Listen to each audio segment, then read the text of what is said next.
Welcome everybody at the CommunicAsia 2017, which was held at the Marina Bay Sands in Singapore from 23rd of May until 25th of May. But this presentation, Why is Security of Things Needed?, was held Wednesday 24th of May, 1:30 p.m. until 2 p.m. My name is Ronald van Kleunen. I'm the CEO of Globeron based in Singapore. I listed all my security certifications since this is the Security of Things track at the CommunicAsia conference day 2 actually. And there were a lot of interesting presentation. But what is actually the security of things? So we're going to address that in this seminar. Why is security of things needed? Securing the smart cities, security of Internet of Things, the IoT, and the Internet of Everything, the IoE, case studies and examples of security issues, guidelines and best practicing securing all those things. So if you look to smart cities, or should we call them smart nations, smart islands, smart towns, smart villages, there are a lot of rural areas that get enabled as well. Because there is a digital divide between the poorer areas and the richer areas. So those villages get enabled with ICT technology as well. So maybe we should call it a smart village. Now what you see on this picture on the top is Singapore, the Marina Bay Sands and the Singapore Flyer. And there is on the right side a flyer which you can download from the website below, the www.smartnation.sg. And that actually indicates all the different elements of what is actually a smart nation. So these are the indicators how Singapore sees it. Now the ITU, the International Telecommunication Union, the T sector, the telecom sector, also put some key performance indicators together called KPIs for Smart Sustainable Cities, SSCs. Now what are those KPIs? ICT, Information Communication Technology, productivity, environmental sustainability, physical infrastructure, quality of life, equity and social inclusion. And they are indicated in the picture on the left side. Now to continue with those smart sustainable cities and the key performance indicators, the table you see on the left side with all the colors in blue and green and red, that are again those key performance indicators related to the picture at the previous page. I will not go into depth here, but you can actually see what is actually covered in those 6 elements. In addition, the United Nations also put the Sustainable Development Goals, the SDGs, together. And those are indicated on the right side. So you see actually 17 SDGs. The first one is that there should not be poverty in the city. There should be enough food and so on. So it is not only the ICT aspect, the information communication technology, but everything what actually makes or breaks a city. On the top you see 2 pictures. One picture of a bus, because in Singapore they announced we're going to have buses which are driverless, okay, autonomous buses. So everything will be controlled wirelessly. So well, I will think twice maybe before stepping into a bus. But on the right side we also have a garbage bin which is actually solar powered, and inside the garbage bin is also a Wi-Fi access point. So between 9 a.m. in the morning and 11 p.m. in the evening they provide free Wi-Fi access services to the public. Now in addition there are all kind of sensors built in those garbage bin. So for example when the garbage bin is full or half full, so that actually the garbage collector knows exactly to which garbage bin he needs to go to collect the garbage. Now in Korea there are even cities where all the garbage is going underground, and that also the smell gets removed. So it's a very clean city. Now looking into the Internet of Things, IoT, in this graph, which is provided by Beecham Research, you can download it via that link, but on the next page we will zoom into that picture. There are actually 4 different areas, so like service sectors, application groups, locations and devices. And that actually relates to the IoT, the Internet of Things. But what is actually IoT? So if you look to the IoT components, we need to look into the network connectivity. Now that is not always necessarily wireless connectivity, that can also be wired. but typically it is divided in long-range connectivity or shorter range, and then also low-powered or high-powered, because of the battery life those Internet of Things devices need to operate at for a longer time.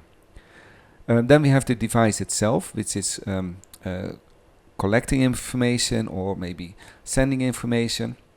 Or we can have a sensor or an actuator which collects information basically and sends it to the cloud. Now on top of that we have applications which are needed between the applications in the cloud and the sensor devices or the active devices at a certain location to do the communication, and that communication is either data or maybe that is information exchange. So maybe examples of IoT in a home environment, that can be a door lock which is operated via a wireless network, or that can be a refrigerator giving the status how much food there is in the fridge, or that can be a microwave oven which is sending some information to the cloud, or maybe your home control system to control the temperature in your house can be controlled at a distance. Here we see a detailed view of the Internet of Things. The slide is provided by Beecham Research. We see the 4 categories again: the service sectors, application groups, locations and devices, and then all the different vertical markets like IT and networks, security and public safety, retail sector, transportation and so on. And then if you take the transport sector, for example, we see in the application groups 3 elements like non-vehicular, vehicles and transport systems. And then in the next circle under locations we see under non-vehicular the air transport, the rail transport, marine based transport, vehicles, consumer based, commercial based, construction based or off-highway, and then the transport systems, tolls, traffic management and navigation. And then in the last circle the devices itself, that can be the vehicles, that can be lights, that can be shift, that can be signage and tollways, for example. So you can see in this whole slide, for each vertical market there are tons and tons of different devices which come in that particular sector. And that's not all, that will only grow exponentially. Now here are some other examples of Internet of Things for all vertical markets. Those devices can be interactive, they can be consumer to business, business to business or machine to machine, M2M communication. And in this picture on the left top you see here a smartphone. That is actually for a smart city in Taiwan. The city is called Tainan, that is in the south of Taiwan, and that's actually to enable tourists to navigate through this ancient city. Below there is a picture of a car which have all kind of devices enabled, like a tablet and other kind of communication inside the car, and all this information, status of the fuel and so on, tracking devices that will be sent to the cloud. Healthcare devices on the top right, all kind of sensors connected to your body and the reporting status of the health. And then also in the other transport sector, for example the airlines, we have tickets on our smartphone, luggage get tracked via RFID, for example, and also when you walk through the airport itself you get tracked, and once you're in the airplane you can get connected to wireless services as well. And then related to machine based communication, in a smart city we have also different type of cloud services and all kind of measurement devices, maybe like smart metering to measure the energy usage in your home, that will be sent to the cloud. So after giving you a short overview of smart cities, smart nations and Internet of Things, now we need to move into the security of things aspects. And here we have a similar slide, also provided by Beecham Research, about the Internet of Things security threat map. Now this map is actually divided into 2 components, the control systems and big data on the top. So control systems are devices like SCADA, for example to control valves in a factory or the gas pipes and so on, typically industrial areas. Then in the middle we have the IT, and then at the bottom, or the biggest part of this circle, are all the other elements like the edge devices, different operating systems, embedded systems, basically all those Internet of Things devices I mentioned in the previous slides. Then we have the second layer, which is the network layer. That are all the communication which is needed for those devices. So local wireless networks, fixed networks, cellular. Then we have the platforms, so databases. Then we have the system operators, so that are all those different vertical markets I mentioned in the previous slide, like IT and network, security, public safety, retail vertical, transportation, and so on. And then we have the system operators and the users which connect and make use of IT. Now in red you see all the different security threats. Okay, and we have seen this week the big WannaCry, which was a combination of ransomware and a worm, because it spread it to all different type of business critical devices and impacting a lot of those vertical markets. We have cyber criminals, we have physical intrusions, we have cyber warfare, we have application hijacking, authorization issues, identity theft, authentication issues, denial of service, and distributed denial of service attacks, all here indicated in red. And it becomes more complicated because it is not like a single location that need to be protected, but all those devices are spread everywhere. So there is not kind of a single parameter which we need to protect, but we need to see how all those different devices interact with each other and communicate. So here is that same slide zoomed in, so that's a little bit easier for you to read, and you can download it from the link below. Now looking to the connectivity, especially the wireless connectivity, because that is maybe the majority of the Internet of Things type of devices going to use this type of communication. And we have to deal with short range communication and long range type of communication, and also low power and high power. Now on the top we see 5G. That is kind of a hot topic because 5G is not related to the 5 GHz spectrum, but 5G is a new technology which comes into the mobile and into the cellular world. So maybe some of you are familiar with 3GPP or LTE, long-term evolution, or maybe 4G, and 5G will be the next generation. Now it is not in the market today, but there are a lot of trials done. But one of the biggest challenges for a lot of countries and a lot of governments is actually to figure out what kind of spectrum we're going to allocate for the 5G. So the governments, countries need to allocate the spectrum, and then the different technology providers will make use of that spectrum. Okay, so Singapore is one of the first countries who have now released a certain spectrum during the CommunicAsia 2017 to do the first trials with the 5G technologies. So we have to wait until everything has been approved by a lot of countries so that we can see a growth of 5G into the markets. Now the second one is the wireless LAN. Most of you know this as Wi-Fi type of technology. It was developed by the IEEE. The standard is 802.11. It operates in two frequencies, 2.4 GHz and 5 GHz. And this band is actually unlicensed. So that means that other type of devices can make use of those frequencies as well. And that happens. We will see that LTE is also coming into this 5 GHz band. And we need to have some coordination between those Wi-Fi devices and the non-Wi-Fi devices. Similar for radars. Radars also operate in 5 GHz. And there are some other devices like motion detectors which can operate in 5 GHz as well. Now the majority of those other devices are in the 2.4 GHz. So what you will see is that probably a lot of Internet of Things type of devices not only being connected to the mobile and cellular network like 5G, 4G and so on, but also over the Wi-Fi networks. And the reason for that is that the Wi-Fi chips and the devices are maybe cheap, right? And they can maybe they have only one radio built in, and they can make use of the 2.4 GHz band in this case. So there will be a lot of congestion. Now, if you live in a high-density city, like Singapore, Bangkok, Tokyo, and so on, and you live in apartment blocks, and you have a lot of devices, and start to do the exercise yourself to see how many devices you have at your home at this moment, it will only grow.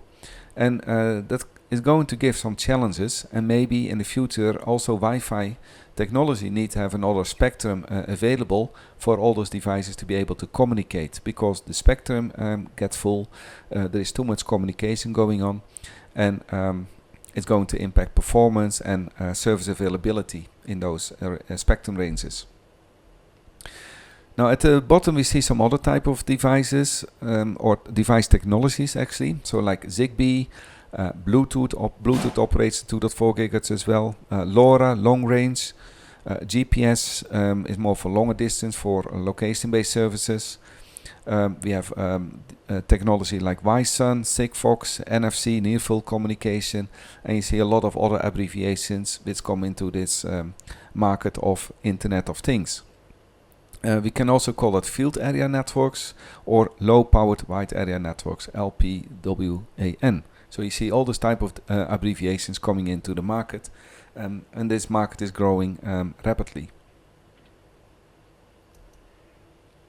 Now here are some case studies. So we are at the security conference, Security of Things. So this is very recent, the WannaCry, which was the ransomware it's also spread like a worm. And here in Germany at a train station, this kind of virus popped up, and that has of course an impact on the service availability for the services which are provided at this train station. So now passengers can maybe not figure out where is the next train, or when is the train going, or where to which perron they actually need to go to. So it's very irritating.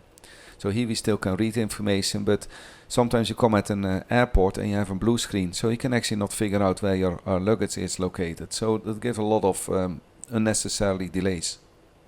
Here is another example. There was someone in the airplane who called his mobile phone's Wi-Fi network mobile detonation device. And that actually grounded the plane because someone saw it and was very worried. And especially with all those issues we have nowadays with the terrorist attacks, of course the aviation sector need to be protected as well.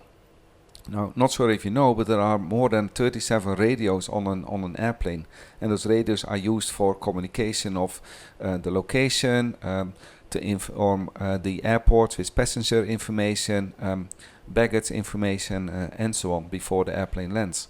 So you can imagine that all this kind of communication need to be secured properly, and people can get worried if they see this type of Wi-Fi names appearing in the airplane. This city in China is called Xi'an, and there was a road chaos after some traffic lights broke down, or maybe they were hacked. And you see that has a big impact of the traffic flow at this particular junction. But actually when I look to this picture, that looks very normal to me when I'm in Bangkok or some other Asian cities, because it's always congested. But you can imagine the big mess that can appear if traffic control systems don't work anymore. Here's another issue. Some Chinese security researchers who work at Keen Security Lab actually figured out how to control a Tesla car remotely. It was not only a particular model, but several models were actually vulnerable to this attack. And I recommend you to see this YouTube video. The link is at the bottom of this slide. And that is of course a kind of concern, especially when so much IT technology gets integrated into the cars. And it is not only Wi-Fi, but it is Bluetooth, it are sensors, it are tracking devices, and so on. And more IT is in the car, but how are we going to secure it? Because it is not only centrally managed type of communication, it is also car-to-car type of communication. And especially with the driverless cars, maybe in the future we can see some concerns. So it's important for developers of this type of technology in those automobiles that it is properly secured and that we don't have this kind of vulnerabilities. Another case study which was found by a research institute in the university in the Netherlands was about passwords on home cable modem routers, which are typically installed by telcos or internet service providers. And the issue here was that there is a weakness in the algorithm the ISPs are using to generate the passwords, which is typically used on those routers. And that's actually based on the so-called MAC address. Now those MAC address type of passwords are actually typically stick under the modem router with a label, what you see displayed on this slide. And they found out the algorithm, how actually to reverse engineer it to figure out what that password is. So that is one issue. Now there's another issue, which is actually not mentioned in this article, is actually the level of security. So even if you have a modem provided by the internet service provider, or you bought the modem yourself, the maximum security level typically is WPA, which stands for Wi-Fi Protected Access, and then CCMP AIS, which stands for Cyber Blockchaining Message Authentication Protocol Advanced Encryption Standard. Now that means that your password is still stored on the router, and you can select a very long password with uppercase, lowercase, and so on, which is very difficult to guess. But there are typically scenarios when maybe friends or family come to your house and they ask you, of course, what is the Wi-Fi password? So you give the password to them. Now here is the issue. The moment you have the password, you not only are able to connect to this modem to the rest of the network, you'll also be able to decrypt someone else's traffic, the wireless traffic. Okay, so you can imagine that if you work at public hotspots, maybe you work at a coffee shops or a city Wi-Fi network, and you have that password, that maybe you are able to see someone else's traffic, and that could be some issue. Now we have addressed this to the Wi-Fi Alliance already, and maybe we need to look into another type of solution, which is called WPA to Enterprise. That means there is actually a third-party authentication service involved, and that service can either be external or maybe it can be integrated in those routers as well, and that gives a higher level of security for end users. So at this point of time, 95% of the households, the maximum security level is WPA2 CCMP AIS. So yeah, if your password is not given away or not found, then your communication is still secure, but you need to be aware of this. There is an increasing number of IoT devices in home environments, and actually is your family secure? So you have seen already a lot of devices, and this was a research done by the OECD about device ownership. And you see that in 2012 we don't have so many devices, and I mentioned it earlier on already, that you should actually look yourself, how many devices do you have in your home? Printers get enabled, game consoles, e-readers, tablets, laptops, smartphones, and so on. So you see, maybe we reach 2022 already with so many devices getting in all those different households.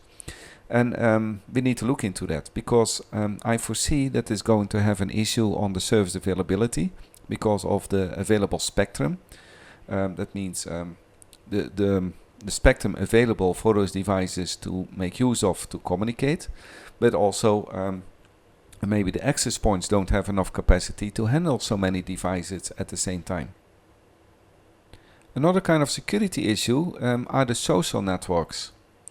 So last week there was a case in Thailand where actually the Ministry of Digital Economy and Society actually wanted to close down Facebook in Thailand. And the reason for that, you can actually find it in the article below as well, is that certain content was published on Facebook web pages which are not allowed in Thailand. Now can you imagine that if Facebook gets closed down, that a lot of businesses will be impacted, because a lot of people doing business using Facebook. I think Bangkok is the number one city worldwide with the most Facebook users in one city. Now what are other issues is actually where is the content, the data, the media located, in which data center is it located, which country, and how actually do we block this content. So can you imagine that certain content is in country A, but country B wants to block that content because the data or the information is in the data center in country A, but someone is using on his mobile phone this content. So how do you actually block it, and what kind of regulations can be put in place, and how do you actually stop it? So that are all kind of things to think about to protect this kind of social messaging services. Now of course there are many more security issues. For example, spectrum related. Even in the licensed and the unlicensed spaces you can maybe do RF jamming, radio frequency jamming, and that will basically impact all the communication of wireless devices. There are actually too many wireless access technologies. How do you protect all of them? Bluetooth, Zigbee, NB-IoT, 5G and so on. So it becomes very complicated. Then we have all the applications running on top of it, different type of protocols. Some can be managed centrally, some not. We have personal devices and IoT devices in home and the industrial environments. So because of this exponential growth, it becomes also more difficult to protect it. Now a lot of those Internet of Things devices, maybe the developers are not security savvy and they actually have no clue how to integrate certain security standards in their products. So like the security capabilities of the devices, there is limited CPU, limited memory, reduced security capabilities. There are bugs in software, in the BIOS, in the firmware, in the configurations. Users are not familiar with all the security exploits available in the market, and they are unfamiliar with all the technical configurations and maybe all the terminologies, like I mentioned already, WPA2, CCNP, AIS, what does it all mean and how do you configure it properly? The location of the data and media and in which country, who is actually liable and how to secure it. So in that example, if someone hacks the car and he makes an accident with the car, who is actually liable? Is that the government who allows the car in the country? Is that the vendor selling the car? Is it the product vendor, the ICT vendor who provides all those little devices inside the car? Is it the driver? Or is it someone who is renting a car? He is liable for that. So there are all kind of elements which are very complicated, but they need to be addressed. Now how are we going to address all those security issues? Now a very common framework, security framework, is called the Information Security Management System, the ISMS, provided by the International Organization for Standards, the ISO, ISC, in this case 27001 series. That integrate also with government policies, but a lot of commercial organizations adopted those as well. Now this standard contains out of 14 security domains and many security controls, and here you see a few of those listed. And most important one is that actually management need to be able to understand that security is important for their organization. So if you don't have management support, then actually you can forget about it. But you can also tell management that if you're the CAO, the Chief Executive Officer, that you are accountable if something happens to the services you provide to your end users. Maybe A.7, human resource security, is maybe the biggest one to take care of. And that means people who are doing all the services in your organization. So if you hire them into the company during employment in the company and then they leave the organization, we have to deal with a lot of aspects, how to maintain security, if they return all the assets back, if they follow the rules, make sure that all the actions they do are in line with the organization's security controls. So it is a very good framework. It is adopted globally, exponentially at many organizations as well. But keep in mind that it doesn't mean that you're 100% secured, right? It is a framework that helps you to structure how you should address security in the organization. For smart cities and IoT, a layered security model approach is needed. So what you can do is you can follow the OSI layers. The OSI layers are not displayed here, but most people are familiar with that, like the physical layer, the data link layer, network layer, and so on, up till the application layer. But what you see in this picture is that the approach here that you need to apply security at the parameter, where you can put firewalls, anti-malware, VPN encryption. Then you have the network layer, the host, the applications, and the data. But what is not visualized here, you need to actually understand how a service line is put together. You need to understand how a mobile device or an end user device communicates all the way to the backend in an organization to make use of the data or information stored in a database. And all those components in between, which are the network devices, the servers, the storage devices, the application layers, and so on, they need to be secured end-to-end. Okay, so once you are able to do that, it also need to be manageable, and you need to integrate with a SIEM, a Security Information Event Management System, but then still it is quite complicated because earlier on I mentioned there is not kind of a clear parameter anymore with all those Internet of Things type of devices. Here is another approach. The Cybersecurity Defense Reference Model is created by Northrop Grumman Corporation. So it looks like a fan, and actually we can zoom in into this fan over here. So you see the different layers again, like the perimeter security, the network security, the endpoint security, application security, and the data security, where we have prevention on the left side and the monitoring and response. So I will not go into depth into this whole cybersecurity defense reference model, but give you kind of an approach what type of different security devices are at each different layer. And you can see from all different type of services, it's quite complicated to protect at each different layer. Because it is not a single device, all the communication is actually distributed nowadays. Now some other guidances related to security. The IEEE has a cybersecurity kind of secure design approach, avoiding the top 10 software security design flaws. So you can find more details at those links below. Here are some other guidances by the GSMA, particularly for mobile devices. So there's a mobile policy handbook, and there's also a document about the Internet of Things security guidelines.